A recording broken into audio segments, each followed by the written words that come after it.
امام مہدی علیہ الصلوۃ والسلام کی ذات کے حوالے سے اللہ تعالیٰ نے ان کی پہچان کے لیے نشانیوں کا قرآن مجید میں ذکر کیا ہے۔ جس طرح ہر آسمانی کتاب میں اگلے مرسل کا ذکر آیا ہے، جیسے انجیل میں حضور کا ذکر آیا تو قرآن نبوت ختم ہو گئی، تو قرآن میں پھر اللہ نے امام مہدی کی نشانیوں کا ذکر کیا ہے کہ مستقبل میں یہ آئیں گے۔ سنوریہم آیاتنا فی الآفاق وانفسہم حتی یتبین لہم انہ الحق، کہ ہم ان کو مستقبل میں دکھائیں گے اپنی نشانیاں آفاق میں اور ان کی جانوں میں،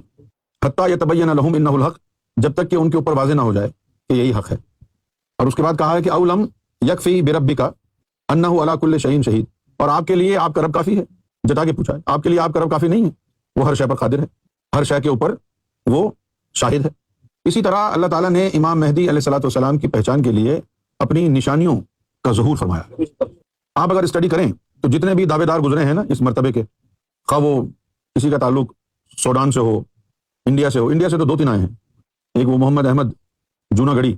دوسرے مرزا غلام احمد قادیانی صاحب، اسی طرح جو ہے یہ جو نارتھ افریقہ کا علاقہ ہے یہاں سے بھی آئے ہیں، فلسطین سے بھی امام مہدی کے دعوے ہوئے ہیں، مرزا غلام احمد قادیانی صاحب نے بھی امام مہدی کا دعویٰ کیا ہے، اور جن نشانیوں کا انہوں نے ذکر کیا ہے کہ یہ نشانیاں میرے لیے اتری ہیں اوپر سے، ان نشانیوں میں وہی ہے چاند گرہن ہونا، سورج گرہن ہونا، بس یہ لکھا ہوا ہے۔ یہ نشانی کہ چاند پر تصویر آ جائے کسی کی، یہ تو کسی کے پاس نہیں ہے۔ اور پھر دیکھیں چاند پر جو سرکار گوھر شاہی کی شبیہ مبارک نظر آتی ہے، اس کے من جانب اللہ ہونے کا ثبوت یہ ہے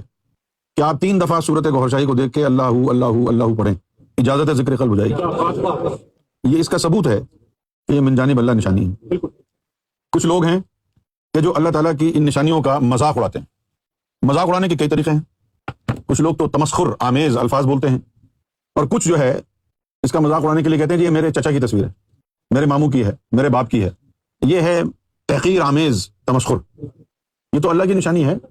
آپ کی زبان اتنی دراز ہو گئی ہے، بولتے رہیں جو آپ کے منہ میں آتا ہے بولتے جائیں، ہمیں تو کوئی تکلیف نہیں، تو اللہ کی نشانی ہے۔ اسی طرح اب ایک شخص یہ بھی کہنے لگا ہے کہ میری چاند پر تصویر ہے، اس کو ہم صرف اتنا کہیں گے کہ عذاب قبر کا خوف کرو یار، مرنا ہے تمہیں۔